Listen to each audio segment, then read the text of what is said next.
How we doing, mountain friends? In this video I'm going through the kind of food that I eat on my through hikes or whether I'm going climbing for a couple of days. This is a very informal kind of question and answer video where I'm just talking to my friend Mark about the food that we brought on the trip. I go through the reasons why I choose certain types of food and why I avoid other sorts of things. And throughout the video I'm going to be chiming in every now and then to give some clarification on the foods and how to prepare it. Let's get into it.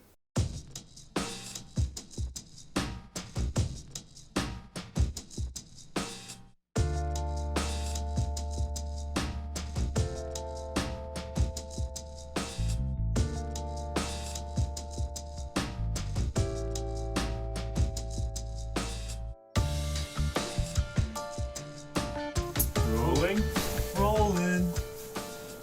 So, we're spending the next 3 days out in the wilderness. Here in the Pyrenees we have refugios that you can basically go in and buy food along the way, but we're going to be self-supported.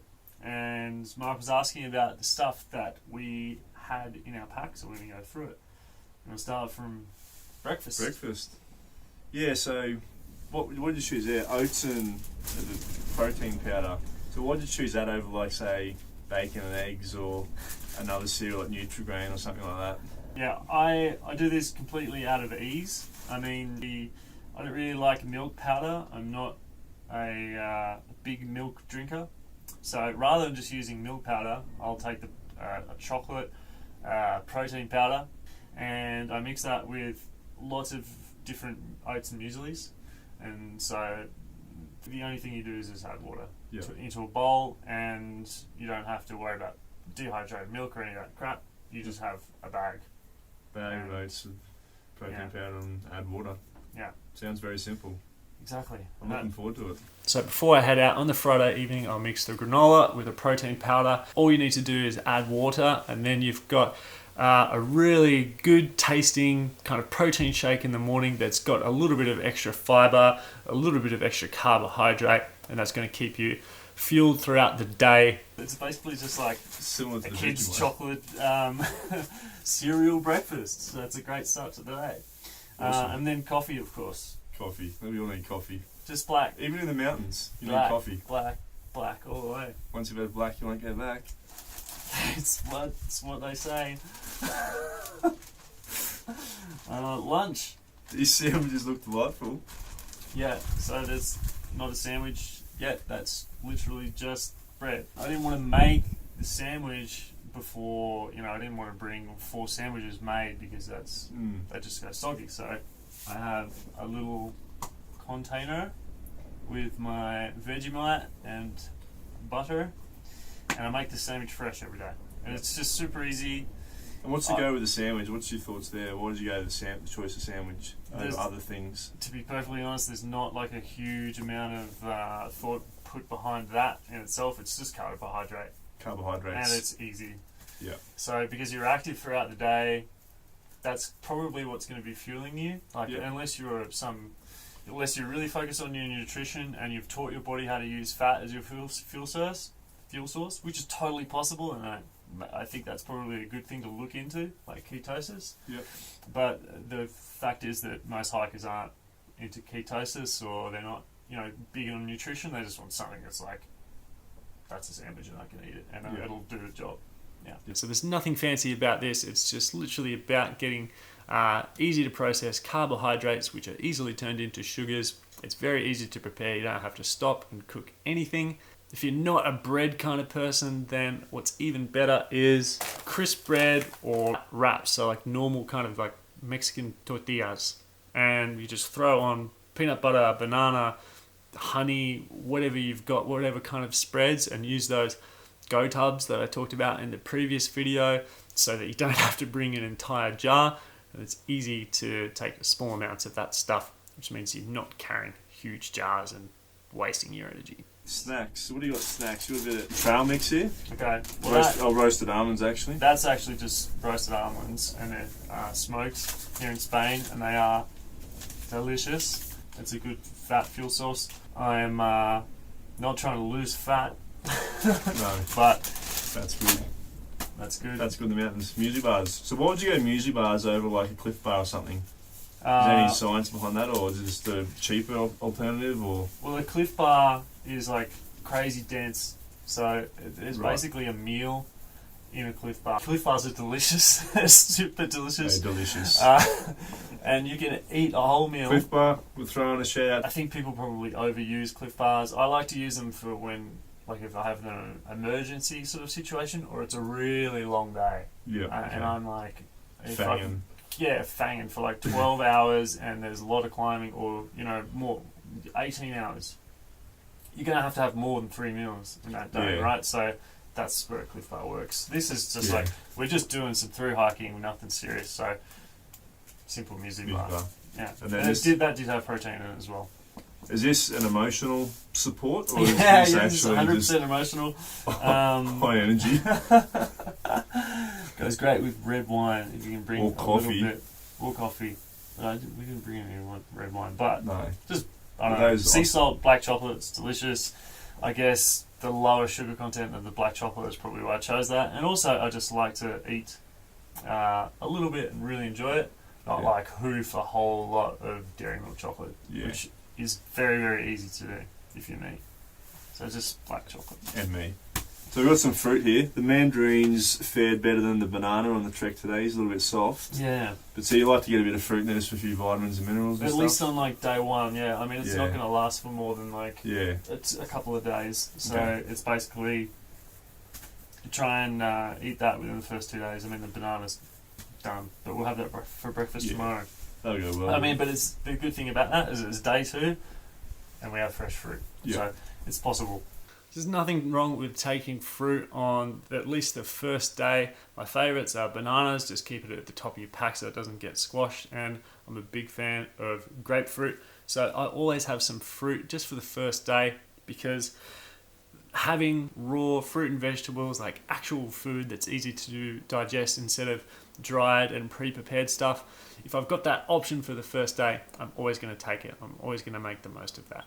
So you don't need Powerade, you don't need powders, you don't need any kind of fancy stuff. Keep it natural, keep it raw, keep it regular whole foods. My best advice for you with food is to keep it as natural as possible. Give me that crack. The other thing, we had some other snacks which were like sultanas. Oh wait, we got the crack. We forgot the crack. Oh, we forgot the crack. Hold on, I'll get the crack. Where's the crack? I didn't think we'd show the crack, Chase, because we wanted to keep people thinking that we were Wholesome human beings. Yes, which we are not. Okay. How did we forget this? So, no, I intentionally put that away. This is straight up sugar, and gummy bears. There's nothing fancy about this. I mean, it tastes delicious. To be brutally honest, like, I'm not a sports nutritionist, so I don't know a lot about this, but sugar is sugar. Everything's converted to sugar. Everything gets converted to sugar, no matter what. To digest it. So if you aren't measuring, 0.02 of your performance, then maybe it's not worth worrying about. If you're just a hiker out in the mountains trying to get some sugar, then just eat some sugar. Yeah. Save yourself some money. Absolutely. Don't believe the marketing. Eat gummy bears. And when you're doing big days, you're burning a heap of calories. So this stuff goes through you like you wouldn't believe. It's not gonna. Absolutely. It's not gonna end up as body fat because you've used that much energy in one day. Yeah. So you need to get it back in there. Keep in mind that even though hiking especially isn't very intensive, you do burn through your glycogen stores really quickly. Your glycogen will be gone for most people within an hour of constant hiking. So what I recommend you do to mitigate that is just to eat small things regularly. Obviously you don't want to have massive meals when you're out in the mountains because it'll make you slow and lazy and you're just not going to be in the mood to hike. So I always recommend to people to take just a little bit at a time, have some in your hip belt of your backpack, and just take little bits of having bigger meals. Also, you don't have to stop and cook and buck around. You can just get on the trail and get on with the hike. Last one, dinner, which we're going to be having soon, because I'm pretty keen. Yeah, so what are these little things? They don't look like a steak and bloody chips and salad. These are dehydrated, pretty dehydrated meals bought from Decathlon, which is like a big sort of huge chain store here for outdoor stuff in Europe. And the two that we have are spaghetti bolognese, which is surprisingly good, and rice and chicken curry, which, as you're about to find out, is delicious. Really? Yes. Excellent. The main reason why I take this sort of stuff is to save time, both in preparation before on the Friday afternoon or whatever, but also preparation in the mountains. So I know a lot of people aren't into freeze-dried meals, and that's probably one big thing that stops people from getting out on multi-day trips. But honestly, the technology in the freeze-drying has got a lot better in the last few years. So I really recommend that you try them again, especially if that's going to be the thing that'll get you out in the outdoors more often. I will say this about freeze-dried meals though.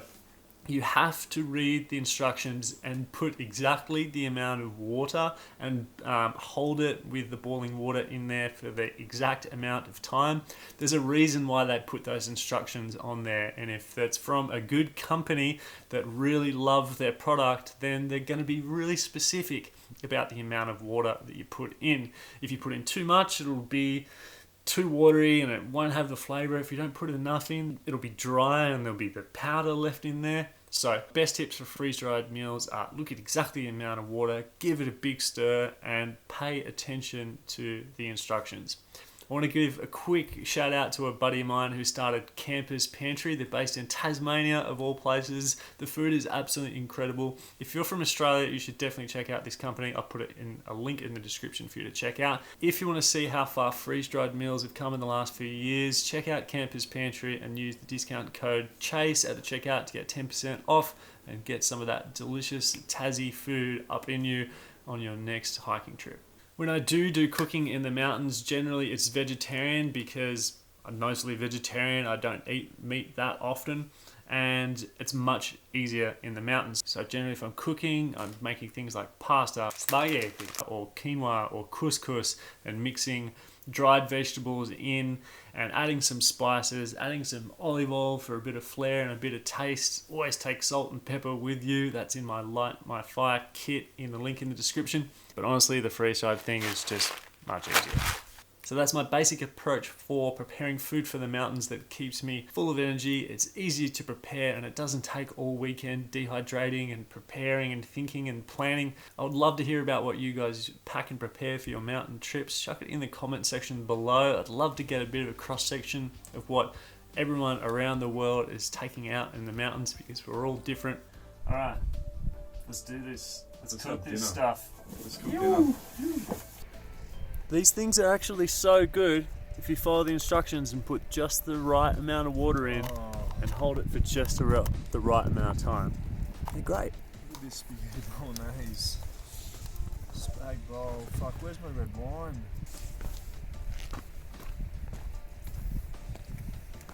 Perfect little lounge chair here, mate. Oh, You're sitting over there. Mad dog. this bloke's fucking crazy.